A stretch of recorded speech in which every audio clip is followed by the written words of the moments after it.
ইউরোপের বাস্তবতা কাছে থেকে দেখলে হয়তোবা এতটা ভালো নাও লাগতে পারে। জার্মানিতে আজকে আমাদের শেষ দিন। হঠাৎ করেই এতটা বিপদে পড়ে যাব আগে কখনোই ভাবিনি। আসসালামু আলাইকুম সবাইকে, কাছে বা দূরে যে যেখান থেকে আমার আজকের ভিডিওটি দেখছেন, আশা করছি সবাই ভালো আছেন, সুস্থ আছেন, নিরাপদে আছেন। আলহামদুলিল্লাহ, আমরাও ভালো আছি। নতুন একটা ব্লগ ভিডিও দেখার জন্য সবাইকে ওয়েলকাম করছি। আজকের ভিডিওটি শুরু করছি জার্মানির মিউনিখ শহর থেকে। আর এই মিউনিখ শহরে আজকে আমাদের শেষ দিন, তাই সকালে মেয়েদের রুমে চলে আসলাম। আপনারা তো অনেকেই আমার ব্লগ দেখেছেন যে আমার মেয়েদের জন্য আমি আলাদা রুম নিয়েছি, আমার জন্য আলাদা রুম নিয়েছি হোটেলে। তো এই যে আমি আমার মেয়েদের রুমে চলে এসেছি, ওদেরকে ডাকাডাকি করছি যে আজকে আমাদের শেষ দিন জার্মানিতে, চলো আমরা শেষবারের মতো একটু ঘোরাঘুরি করি। এই যে আমার দুই রাজকন্যা ঘুমিয়ে আছে, তো ওদেরকে ডাকছি। আর এতটা ঠান্ডা কি বলবো, ঠান্ডায় ওরা কেউ উঠতে চাচ্ছে না, আর ওদের বাহিরে যেতেও মন চাচ্ছে না। কিছুই করার নাই, এমন একটা দেশে এসেছি ক্ষণে ক্ষণে বৃষ্টি, কখনো বা বরফ, কখনো বা বাতাস, মানে সব মিলিয়ে অন্যরকম একটা পরিবেশ।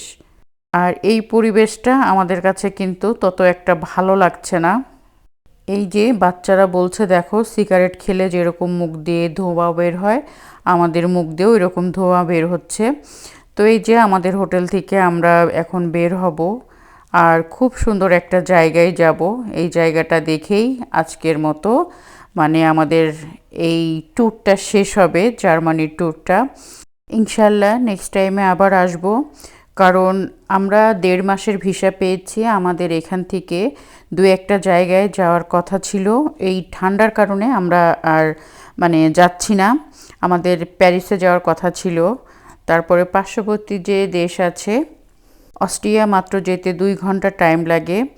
আরও একটা সুন্দর জায়গা আছে, সেটাও দেখা হলো না কারণ প্রচণ্ড ঠান্ডা, আর বাচ্চাদের ইউনিভার্সিটিও খুলে গিয়েছে, আর আমার বড় মেয়ের যাওয়ার টাইমও হয়ে যাচ্ছে। তাই সব কিছু মিলিয়ে আমরা দুবাই শহরে ব্যাক করব ইনশাল্লাহ। আজ আমাদের ছুটিতে ঘোরাঘুরি, জার্মানির মিউনিখ শহরের শেষ দিন। আর এই শেষ দিনে আমরা এসেছি খুব সুন্দর একটা রাজপ্রাসাদ দেখতে। আজ জার্মানির রাজপ্রাসাদ ঘুরে আমিও দেখব, আপনাদেরকে দেখাবো। এর আগে আমি কোনো রাজপ্রাসাদ দেখিনি, প্রথমবার দেখলাম।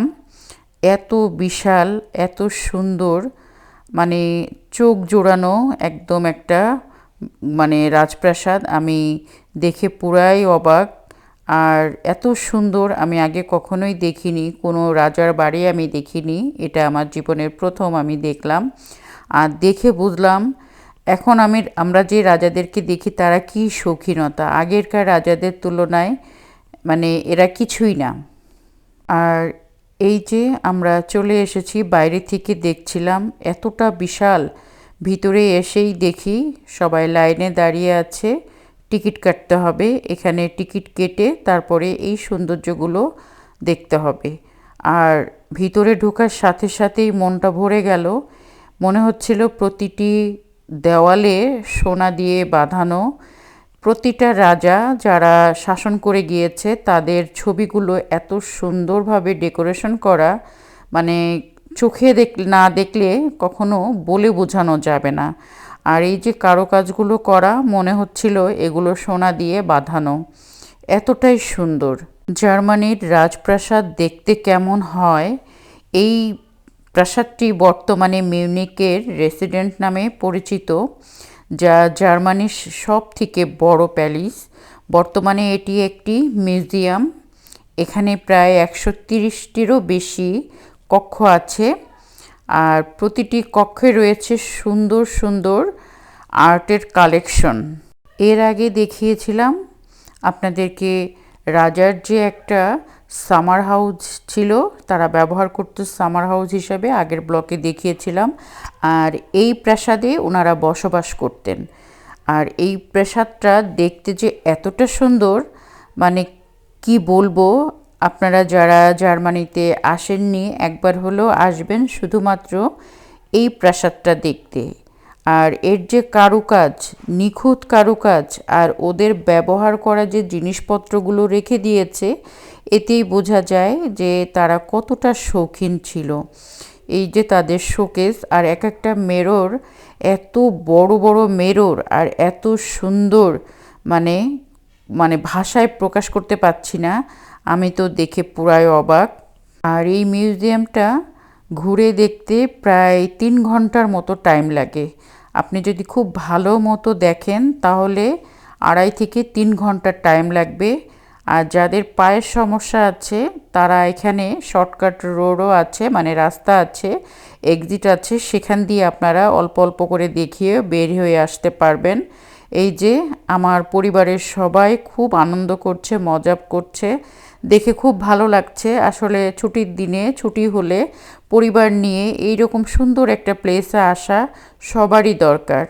আর এই স্মৃতিগুলো সবারই ধরে রাখা উচিত।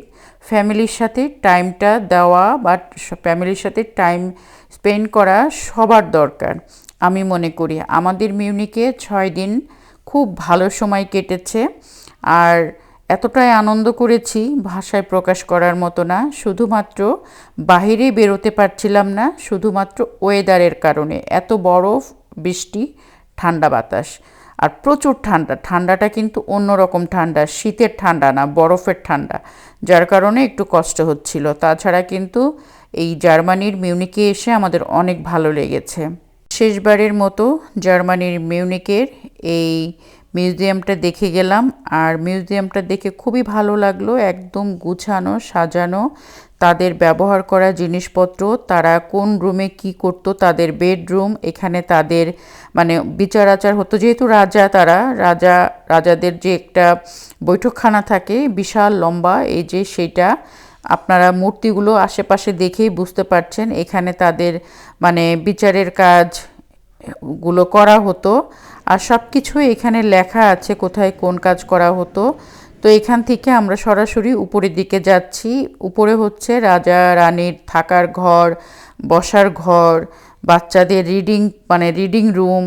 তারপরে এখানে অনেক অনেক বললাম না, 130টিরও বেশি এখানে রুম আছে। সবগুলো রুম তো হেঁটে হেঁটে দেখা আমাদের পক্ষে সম্ভব হয়নি। দেখেন, আমি একটু করে দেখছিলাম যে কতটুকু হাঁটলাম আর কতটুকু আছে, একদম পা কোমর ব্যথা হয়ে গিয়েছে।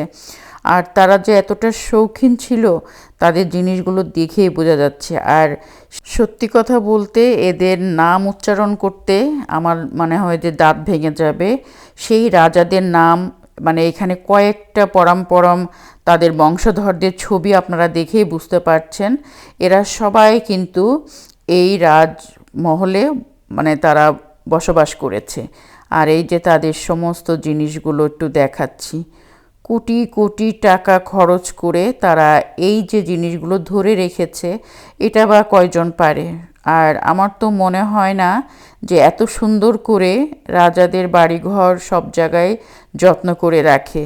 আমার মনে আছে পুরাতন ঢাকায় আমি একবার গিয়েছিলাম, ওখানে লালবাগের কেল্লা আছে, সেটাও কিন্তু এত সুন্দর করে ওরা রাখতে পারেনি, গুছিয়ে রাখতে পারেনি। তাও আজ থেকে 20 বছর আগে হয়তো গিয়েছিলাম, এখন কি অবস্থা জানি না। কিন্তু জার্মানিতে এসে জার্মানির এই রাজার বাড়িঘর দেখে আমার তো মনে করেন যে খুবই ভালো লাগলো যে এরা মানুষকে সম্মান করতে জানে। তাদের পরম জেনারেশনগুলো খুব সুন্দর করে এই যে জিনিসগুলোকে ধরে রেখেছে, এটা আমার খুব ভালো লেগেছে।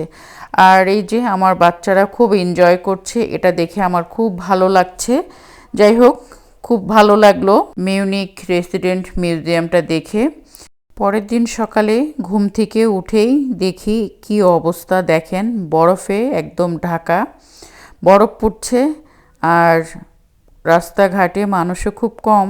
আর আজকের দিনেই আমরা চলে যাব দুবাই।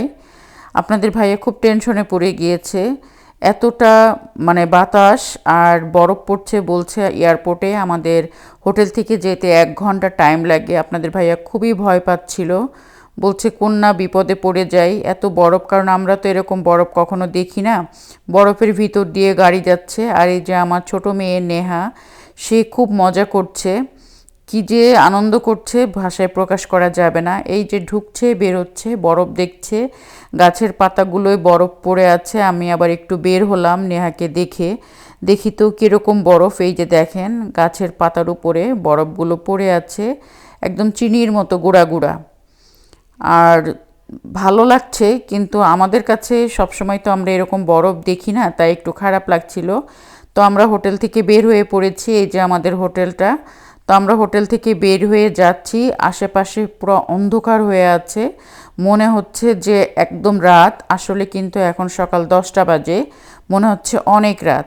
যাই হোক, ইউরোপে বাস্তবতা কাছে থেকে দেখলে হয়তো এতটা ভালো নাও লাগতে পারে। আমরা বাইরে থেকে যেরকম ইউরোপের মানে বৃষ্টি বরফ দেখে আনন্দিত হই, কাছে আসলে কিন্তু অতটা ভালো লাগে না। আমরা এয়ারপোর্টে চলে এসেছি, ওই যে আমাদের এমিরেটস এয়ারলাইন্স দাঁড়িয়ে আছে, কিছুক্ষণের মধ্যেই আমরা প্লেনে উঠে যাব। ব্লগটাও এখানে শেষ করছি, সবাই ভালো থাকবেন, আল্লাহ হাফেজ।